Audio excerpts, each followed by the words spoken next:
Hello, I'm Justine, also known as Just Sold Out, back here today with another unboxing. For those of you who don't know, my favorite sneaker that got me into the game is a Jordan 3. When it was rumored that the fire red Jordan 3s were going to resurface this year, I was so hyped. Today, we will be unboxing the Jordan 3 Fire Red. Let's get into it. Starting off with the box, you already know that this is very exciting because Nike decided to use the OG original box. And with this OG packaging, you get, of course, the black lid and the cement on the lower half. You have the beautiful Jumpman logo on the top of the lid. Side panels feature the Nike Air logo. I picked this up in my woman's 7, 5.5 men's, US sizing, because right now we are based out of Philadelphia. This sneaker did release in full family size run, all the way from toddlers, youth, grade school to full adult sizing. Highly recommend staying true to size, as I always do with my Jordan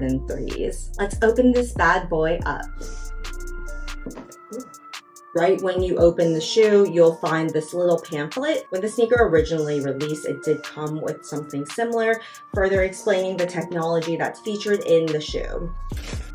You have cement tissue paper. Love this OG touch. Ooh. Oh my gosh. Beauty.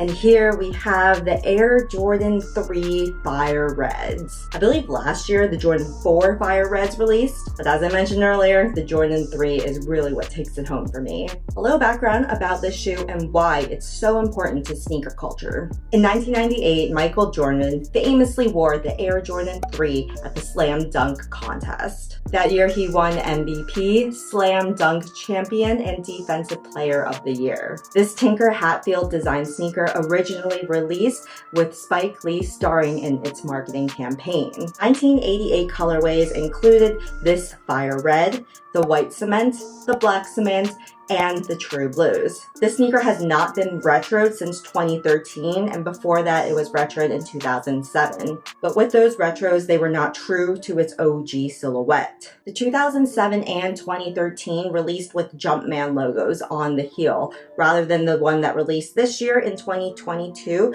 with the Nike Air logo on the heel.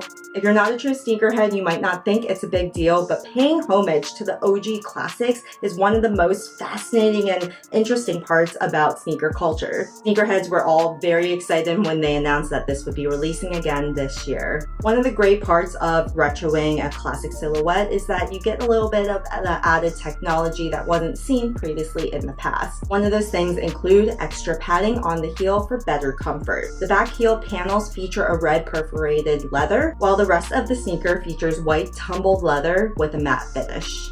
Another important key detail that pays homage to the OG silhouette includes the dark gray elephant print pattern. These lines are slightly thinner because they are paying homage to the OG design. We can never forget that Jordan 3s all come with a nice little hang tag, and the Fire Red 3s are definitely inclusive of that. You have your classic Nike Air logo featured on the hang tag. Full disclosure, there's no need to wear this hang tag as you wear these shoes. Honestly, take it off and use it as a keychain, hang it in your car, make a cool display, do something else with it, but don't wear it on your shoe. These sneakers released on September 10th through the Sneakers app and select retailers. They retailed for a price tag of $210 US. One thing I wanted to note, and I took a few extra shots, were that this sneaker came with some heavy glue stains. I don't know how Nike's really doing their quality control, but I did have a notable amount of glue stains on the bottom of the upper where they glue it down with that sole. Do you guys think that your Nike shoes have been coming with a lot more glue stains than usual? Let me know in the comments below. As always, I'll include some on-foot footage next. Be sure to like and subscribe, and I'll see you guys in the next one.